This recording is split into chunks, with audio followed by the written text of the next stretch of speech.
Assalamualaikum warahmatullahi wabarakatuh. Perkenalkan, nama saya Aisyah Hawaliyah dari Program Studi Teknologi Informasi Universitas Lampung Mangkurat. Nah, di video kali ini saya akan menjelaskan materi seputaran keamanan wireless LAN. Langsung saja di sini. Sebelumnya kenapa saya membahas ini, karena saya mendapatkan tugas dari salah satu dosen saya yang mengampu mata kuliah ini, yaitu mata kuliah jaringan nirkabel. Tugasnya adalah menjawab sebuah esai, maksudnya menjawab beberapa esai di mana jawabannya dijadikan sebuah PowerPoint dan dipresentasikan.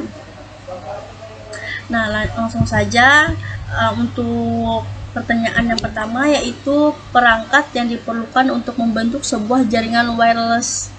Di sini ada 7 perangkat. Yang pertama, access point. Yang kedua, antena omni. Yang ketiga itu kabel pigtail. Yang keempat ada power over ethernet. Yang kelima ada kabel UTP. Yang keenam ada penangkal petir. Dan yang terakhir yaitu yang ketujuh ada tower.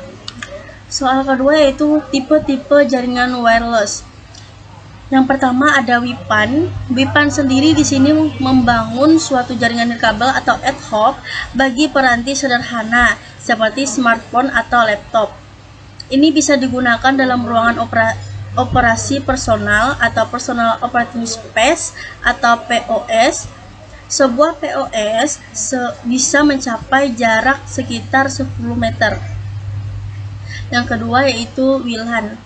WLAN di sini membangun sebuah jaringan nirkabel dalam suatu area yang sifatnya lokal.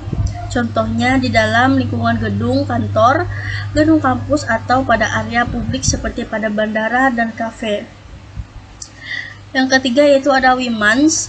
WIMANS di sini memungkinkan para pemakai membangun koneksi nirkabel di antara sejumlah lokasi dalam suatu daerah metropolitan.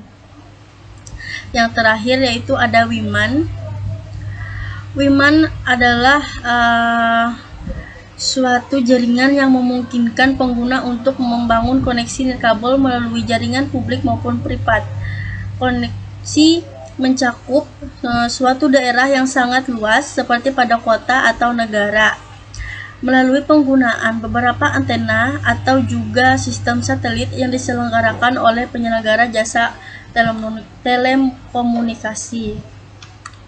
Yang ketiga yaitu ada protokol yang digunakan pada jaringan wireless. Yang pertama ada IEEE 802.11 bekerja pada frekuensi 2,4 GHz dengan kemampuan transfer bandwidth 2 Mbps. Yang kedua ada protokol IEEE 802.11a. Protokol ini bekerja pada frekuensi 5 GHz dengan kemampuan transfer bandwidth hingga 54 Mbps. Yang ketiga ada IEEE 802.11b bekerja pada frekuensi 2,4 GHz dan memiliki kecepatan transfer 11 Mbps. Yang keempat ada IEEE 802.11g bekerja pada frekuensi 2,4 GHz dengan kecepatan maksimum 54 Mbps. Yang kelima ada IEEE 802.11n dengan frekuensi dual band 2,4 GHz dan 5 GHz pada kecepatan dari 54 Mbps hingga mencapai 600 Mbps. Dan yang terakhir ada IEEE 802.11ac. Protokol ini memiliki kecepatan transfer hingga 1 Gbps dan bekerja di frekuensi 5 GHz. Selanjutnya ada jaringan kabel atau jaringan wireless. Jika dilihat dari sisi security, jaringan kabel lebih aman dibandingkan jaringan wireless. Mengapa demikian?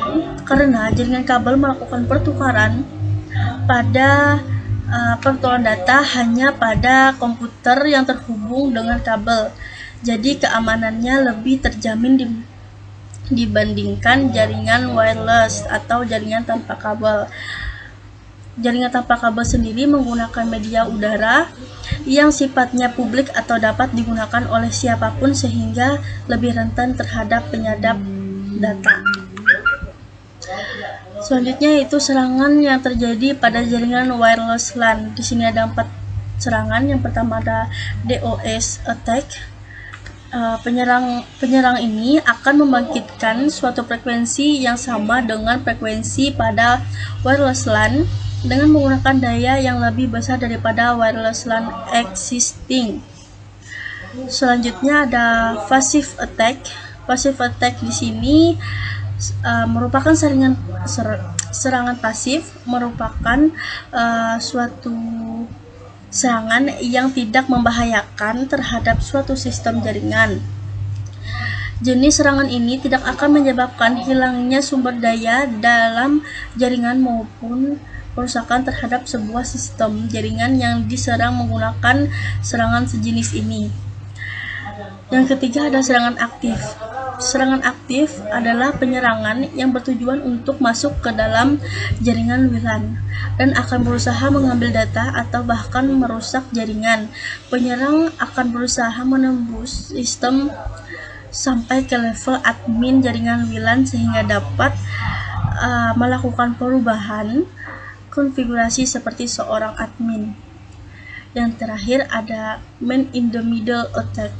Man in the middle attack di sini adalah seorang penyerang memotong jalur di tengah antara access point dan klien, sehingga dengan menggunakan sebuah program, penyerang dapat memposisikan dirinya berada di antara lalu lintas komunikasi data dalam jaringan nirkabel.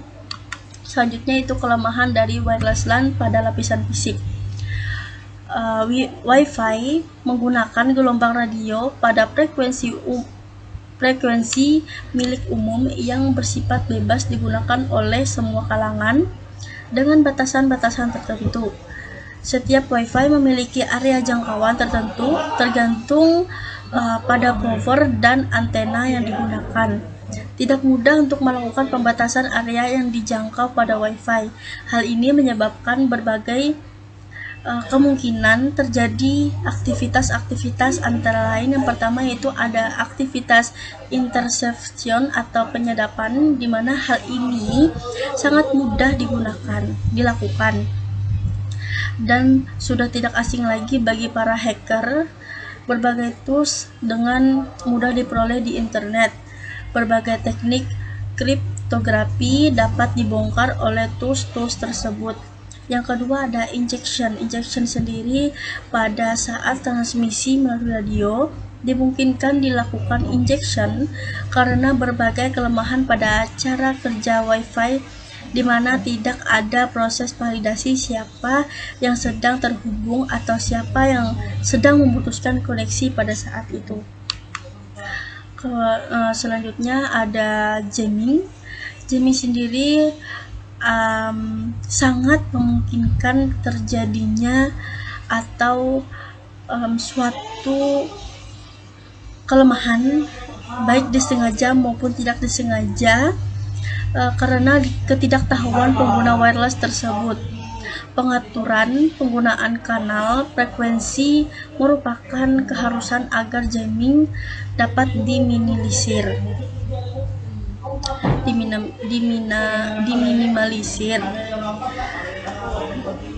Yang keempat ada local mobile node, di mana dengan berbagai software setiap orang mampu melakukan wireless site survey dengan mendapatkan informasi posisi letak setiap Wi-Fi dan beragam konfigurasi masing-masing. Selanjutnya ada access control, di mana dalam membangun jaringan wireless perlu didesain agar dapat memisahkan node atau host yang dapat dipercaya dan host yang tidak dapat dipercaya.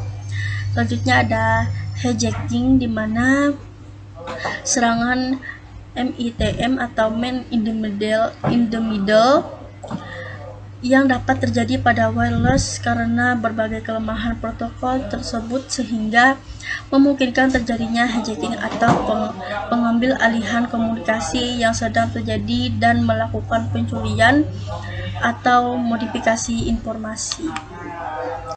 Baik, selanjutnya itu kelemahan pada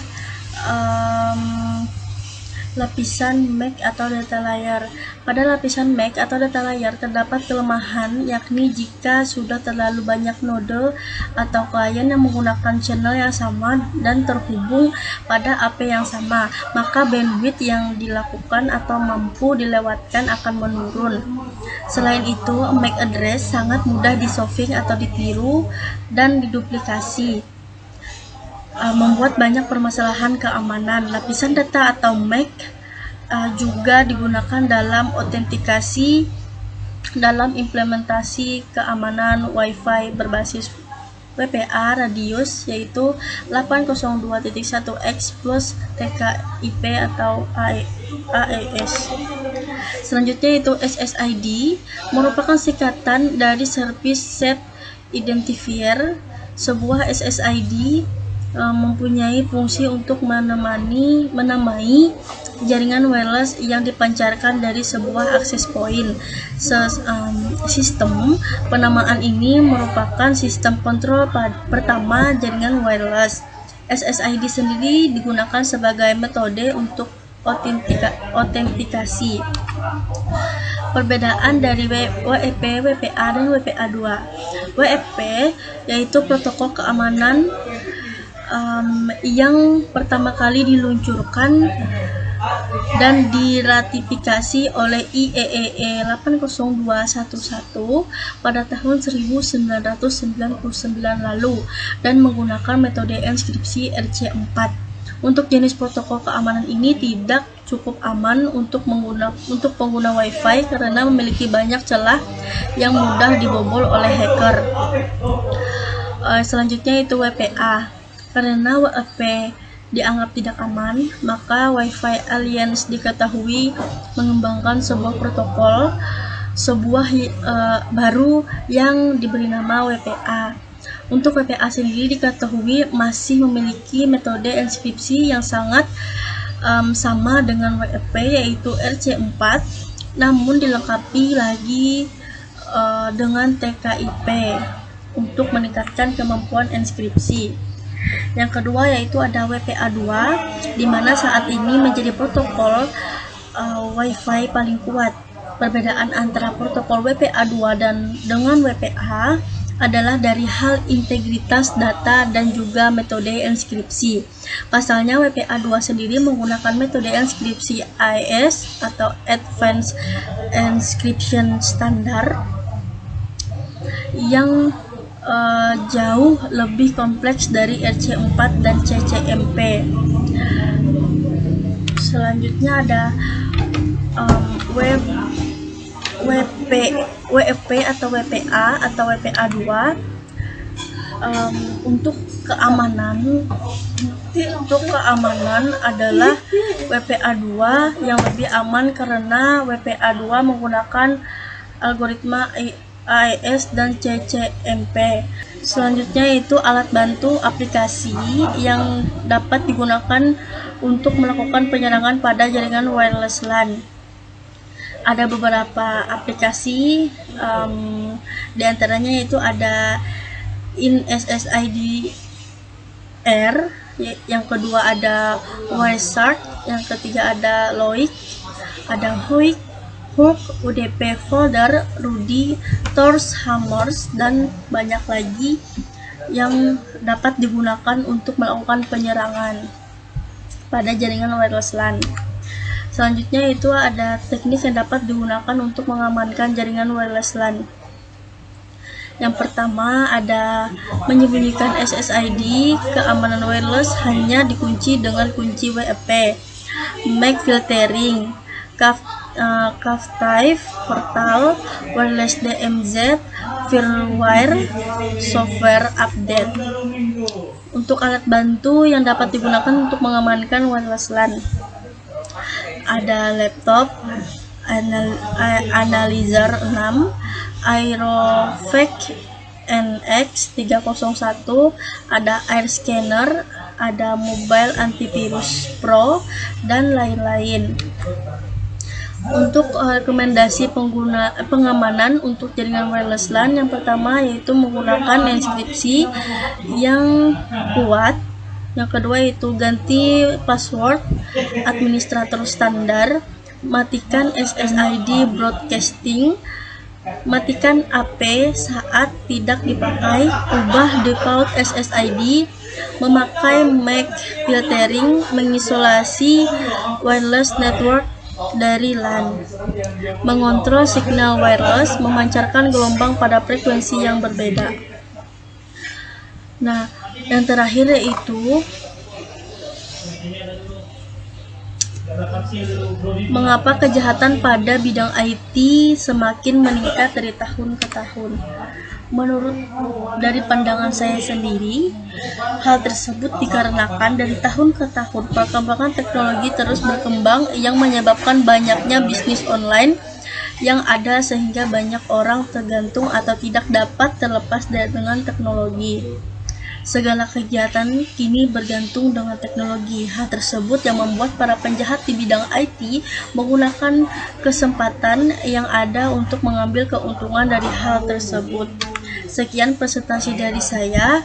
Semoga ilmunya bermanfaat untuk kita semua. Saya akhiri. Wassalamualaikum warahmatullahi wabarakatuh.